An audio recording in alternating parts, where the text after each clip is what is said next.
ஆனமலைக்கு பக்கத்துல ஒரு அழகான கிராமம் இருந்தது. அந்த கிராமத்துல இருந்த ஒரு தம்பதியர் ரொம்ப சந்தோஷமா மனசு ஒத்து வாழ்ந்து வந்தாங்க. அந்த நேரத்துல மனைவி கருவுற்றிருக்கா. தன்னோட கணவன் மீது இருந்த அன்பால மனைவி கணவனை விட்டு பிரியறதுக்கு மனமில்லாம தன்னோட தாய் வீட்டுக்கு கூட போக விருப்பப்படல. தன் கணவன் கூடவே இருந்து பிரசவம் பார்க்கணும்னு ஆசைப்பட்டு கிராமத்திலேயே இருந்துட்டா. அப்படியே நாட்கள் ரொம்ப சந்தோஷமா போயிட்டு இருந்தது. ஒரு நாள் அவங்க எதிர்பார்த்துட்டு இருந்த அந்த நாளும் வந்துச்சு. மனைவிக்கு பிரசவ வலி ஆரம்பமாச்சு. மனைவி படுற துன்பத்தை தாங்க முடியாத கணவன் மருத்துவச்சியை அழைச்சிட்டு வரணும்னு நினைக்கிறான். ஆனா அதே சமயம் மனைவியை தனியா விட்டுட்டு போகணுமே அப்படின்னு நினைச்சு ரொம்ப பயப்படுறான். காட்டு விலங்குகள் வேற இருக்கு, பக்கத்துல மனிதர்கள் யாருமே கிடையாது. இப்படி ஒரு இக்கட்டான நிலைமையில மனைவியை எப்படி தனியா விட்டுட்டு போறது அப்படின்னு நினைச்சு தவிக்கிறான். கணவன் படுற வேதனையை புரிஞ்சுக்கிட்ட மனைவியும், ஏங்க 2 கல் தொலைவு நடந்தா என் தாய் வீட்டை அடைஞ்சிடலாம், பக்கத்திலேயே மருத்துவச்சியும் இருக்காங்க, அவங்க ரொம்ப நல்லா வைத்தியம் பார்ப்பாங்க, நல்ல குணம் பொருந்தியவங்க, தெய்வ நம்பிக்கையும் இருக்கிறவங்க, அது மட்டும் இல்லாம பின்னாடி நடக்கிற விஷயங்களை தெரிஞ்சுக்கக்கூடிய ஞானமும் அறிவும் இருக்கு, நான் எப்படியாவது கஷ்டப்பட்டு உங்க கூட நடந்து வரேன், அவங்க கிட்டேயே நாம பிரசவம் பார்த்துக்கலாம் அப்படின்னு மனைவி சொல்றா. பிரசவ வலியும் வேதனையும் அதிகமாக இருக்கிறதால வேற வழி இல்லாம தாய் வீட்டை நோக்கி பயணம் செய்கிறாங்க. எப்படியோ மெதுவா நடந்து 1 மைல் தூரம் நடந்து வந்துட்டாங்க. அதுக்கு மேல அந்த பெண்ணால ஒரு அடி கூட எடுத்து வைக்க முடியல. அங்கிருந்து கொஞ்ச தூரத்துல ஒரு விளக்கு எரியிற வெளிச்சம் தெரியுது. அந்த பெண் தன்னுடைய கணவன் கிட்ட சொல்றா, ஏங்க இதுக்கு மேல என்னால ஒரு அடி கூட எடுத்து வைக்க முடியல, அங்க தூரத்துல வெளிச்சம் தெரியுது, கண்டிப்பா அங்க மனிதர்கள் இருப்பாங்க, தயவு செஞ்சு நீங்க போய் மருத்துவச்சியை அழைச்சிக்கிட்டு வாங்க, நான் எங்கேயும் போகாம இங்கேயே உங்களுக்காக காத்திருப்பேன் அப்படின்னு சொல்றா. கணவனும் வேறு வழி இல்லாம அவனோட மனைவிக்கு ஆறுதல் சொல்லி அங்கேயே பத்திரமான இடத்துல உட்கார வச்சுட்டு விளக்கு வெளிச்சத்தை நோக்கி கிளம்புறான். தன்னோட மனைவியை தனியா விட்டுட்டு வந்துட்டுமே அப்படிங்கிற மன வருத்தத்தோட வேக வேகமா நடந்து போய் மருத்துவச்சியோட கதவை தட்டுறான். தன்னோட நிலம் ஒரு முதிய பெண்மணிக்கு ஒரு கோரமான கனவு. அந்த கனவில் ஒரு நிறைமாத கர்ப்பிணியை யாரோ ஒரு உருவம் வேகமாக துரத்தி செல்கிறது. அந்த பெண் பயந்து ஓடுகிறாள். அந்த உருவம் அவளை பிடிக்க நெருங்குகிறது. வழுக்கி கீழே விழுகிறாள். உடனே கனவு கலைந்தது. தான் காணும் அனைத்து கனவுகளும் பலிக்கும் அந்த பெண்ணிற்கு மனம் பதபதைக்கிறது. எழுந்து அருகில் இருந்த மண்பானையில் ஒரு குவளையை எடுத்து தண்ணீர் குடிக்கிறாள். அந்த நேரத்தில் தடால் தடால் என்று யாரோ கதவை தட்டும் சத்தம் கேட்டது. அந்த பெண்மணி பயத்தில் யாரது என்று கேட்கிறாள். ஆனால் எந்த பதிலும் இல்லை. யாரோ கதவை தட்டி கொண்டே இருக்கிறார்கள். இவள் மெதுவாக கதவின் அருகில் செல்கிறாள். கதவை மெல்ல திறக்கிறாள். ஒரு போர் வீரனை போன்ற வாட்டசாட்டமான மனிதன் மிகுந்த படபடப்புடன், நீங்கள் மருத்துவச்சிதானே, ஒரு அவசர உதவி வேண்டும், என்னுடன் வாருங்கள் என்றான். அதற்கு அந்த பெண்மணி, இந்த நேரத்தில் யாரப்பா நீ, எங்கிருந்து வருகிறாய் என்று கேட்கிறாள். செல்லும் வழியில் விளக்கமாக கூறுகிறேன், தயவு செய்து என்னுடன் இப்பவே வாருங்கள் என்று பரபரப்பாக கூறி அவருடன் அழைத்து செல்கிறான். இருவரும் அவசரமாக இருள் சூழ்ந்த அந்த இரவில் காட்டின் வழியாக செல்கிறார்கள். என் பெயர் மகிழன். என் மனைவிக்கு பிரசவ வலி வந்துவிட்டது. உங்கள் உதவி தேவைப்படுகிறது. இந்த கிராமத்தில் உங்களை விசாரித்தேன். உங்கள் வீட்டை காட்டினார்கள். தயவு செய்து எங்களுக்கு உதவி செய்யுங்கள் என்று கூறினார். தம்பி, உண்மையைத்தான் சொல்கிறாயா?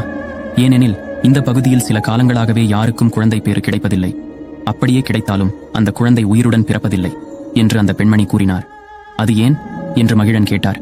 இங்கு ஒரு அரக்கன் இருக்கிறான்.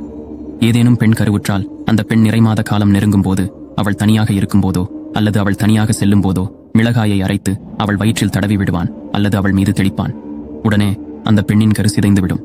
அந்த அரக்கன் அந்த கருவை தின்று விடுவான். இதுபோன்று தொடர்ந்து நடைபெறுகிறது. இதுவரை 99 பிறக்காத குழந்தைகளை கொன்று தின்றுள்ளான். 100 குழந்தைகளை சாப்பிட்டால் சர்வ சக்திகளை பெற்று உலகிலேயே கூடிய அரக்கனாக மாறிவிடுவான். பிறகு அவனை ஒருபோதும் அழிக்கவே முடியாது. அதனால் எங்கள் கிராம மக்கள் கூடி இனி யாருக்கும் குழந்தை பேரே வேண்டாம் என்று முடிவு செய்துள்ளனர்.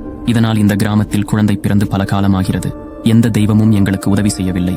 அந்த அரக்கனை அழிப்பதற்கு தெய்வத்தினால் கூட முடியவில்லை போல என்று அந்த பெண்மணி சோகமாக கூறினாள். இதை கேட்ட மகிழனுக்கு 1000 தேள்கள் கொட்டியது போலிருந்தது. தன்னுடைய மனைவியை காட்டில் தனியாக விட்டு வந்தது எவ்வளவு பெரிய தவறு என்று அவன் இப்போதுதான் உணர்ந்தான். நீ யாரப்பா, உன் மனைவி எங்கே என்று அந்த பெண்மணி கேட்க, மகிழன் அவருடைய கதையை கூற ஆரம்பிக்கிறார். இரவு ஆனது. இருள் சூழ்ந்த அந்த காட்டில் நிறைமாத கர்ப்பிணியான சயனி மிகவும் சிரமப்பட்டு நடந்து வந்தாள். அந்த நேரத்தில் அவளுக்கு வயிறு வலி வரவே மகிழனிடம் பக்கத்தில் யாராவது மருத்துவச்சி இருந்தால் அழைத்து வரச் சொன்னாள்.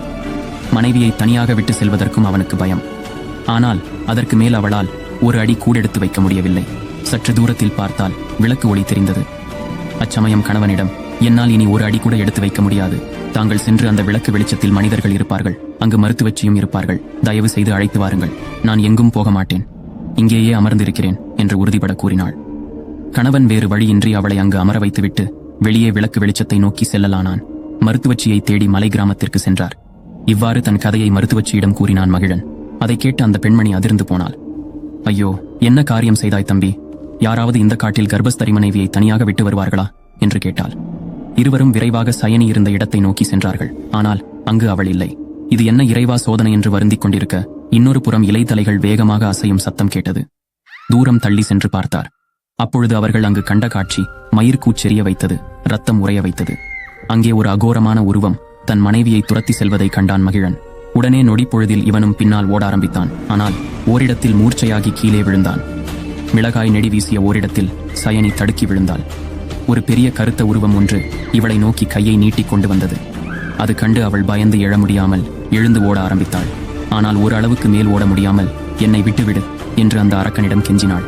ஆனால் அந்த கோர உருவமும் விடாமல் அவளை துரத்தியது. அந்த நேரம் அவள் அங்கிருந்த மாட்டுச்சாணியில் கால் வைத்து வழுக்கி விழுந்தாள்.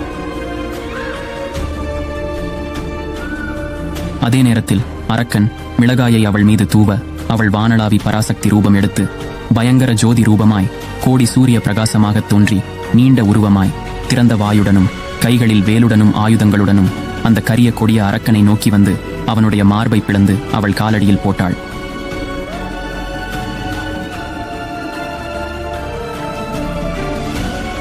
மூர்ச்சையடைந்த மகிழனும் மருத்துவச்சியும் எழுந்து பார்த்தபோது அவனது மனைவியும் புதிதாக பிறந்த குழந்தையும் இறந்து கிடந்ததைக் கண்டு கதறி அழுதான். அப்பொழுது மருத்துவச்சி, நான் கண்ட கனவு பலித்துவிட்டதே, என் கனவு நிஜமாகிவிட்டதே என்று கதறினாள். அவள் சாதாரண பெண்ணல்ல, வானில் தேவலோகத்திலிருந்து மண்ணில் உதித்த பெண்ணவள். அவள் பக்தர்களை, மனிதர்களை ரட்சிக்க வேண்டியொருவான தெய்வாம்சம் பொருந்திய பெண்ணவள் என்று கூறிய மருத்துவச்சி, மாட்டுச்சாணத்தில் கால் வைத்து வழுக்கி விழுந்து இறந்ததனால் மாசாணி என்று பெயர் பெற்றாய் என்று வணங்கினாள். மேலும் இவள் இந்த அரக்கனை அழிக்க வேண்டி உருவானவள் என்பதனாலும் இந்த தெய்வாம்சம் பொருந்திய இந்த அம்மனுக்கு ஒரு கோயில் கட்டி பூஜித்து வழிபாடு செய்ய வேண்டும் என்றும், மாட்டு சாணத்தில் கால் வைத்து விழுந்ததால் மாசாணி என்றும் இன்று முதல் அவளுக்கு பெயரும் விளங்கும் என்று அங்கிருந்த மக்கள் கூறினார்கள். அதுவே மாசாணி அம்மன் என்ற பெயர் வரலாயிற்று. மயானத்தில் சயனி சயனம் கொண்டதால் மயான சயனி என்பது மாசாணியானது என்றும், சிலர் மன்னனின் மாங்கனியை சாப்பிட்டதால் வந்த விளைவால் மாங்கனி அம்மன் மாசாணி அம்மனானது என்றும் கூறுவர். இந்த அம்மனை தொழுபவர்களுக்கு பில்லி சூனியம், மாதவிடாய் கோளாறு உள்ளவர்கள், பேய் பிசாசு பிடித்திருப்பவர்கள் ஒருமுறை மாசாணி அம்மன் கோயில் சென்று வணங்கிவிட்டு வந்தால் அத்தனை பீடைகளும் நோய்களும் துன்பங்களும் நீங்கும் என்றும் மாசாணி அம்மன் வரலாறு கூறுகிறது. மேலும் பில்லி சூனியம், பேய் பிசாசுன்னு அவங்கள பிடித்திருக்கும் எல்லா துன்பங்களும் நீங்கி நன்மை கிடைக்கும்னு உலக மக்கள் அனைவரும் பொள்ளாச்சியில் இருக்கிற ஆனைமலைக்கு தேடி வந்து மாசாணி அம்மனை வழிபட்டு இருக்கிறாங்க. மாசாணி அம்மன் பொய் சொன்னாலும் அல்லது மற்றவர்களுடைய பொருளை அபகரித்து விட்டு அவர்களுடைய வாழ்க்கையை வீணாக்கினாலும், வாங்கிய கடனை திருப்பி கொடுக்கலனாலும், மாசாணி அம்மன் கோவிலில் இருக்கிற ஒரு நடுகல்லுக்கு மிளகாய் அரைத்து பூசினா தவறு செய்தவங்க தன்னுடைய தவறை ஒத்துக்கிட்டு 3 மாசத்துல அந்த பொருளை திரும்ப கொடுப்பாங்கன்னு நம்பப்படுது. அப்படி இல்லைன்னா அவங்க உடம்பு மிளகாய் பூசிய காரம் மாதிரி எரிய ஆரம்பிக்குமாம். என்னோட அனுபவத்தில் கூட குழந்தை பாக்கியம் இல்லாத நண்பருக்கு மாசாணி அம்மன் அருளால குழந்தை பாக்கியம் கிடைச்சிருக்கு.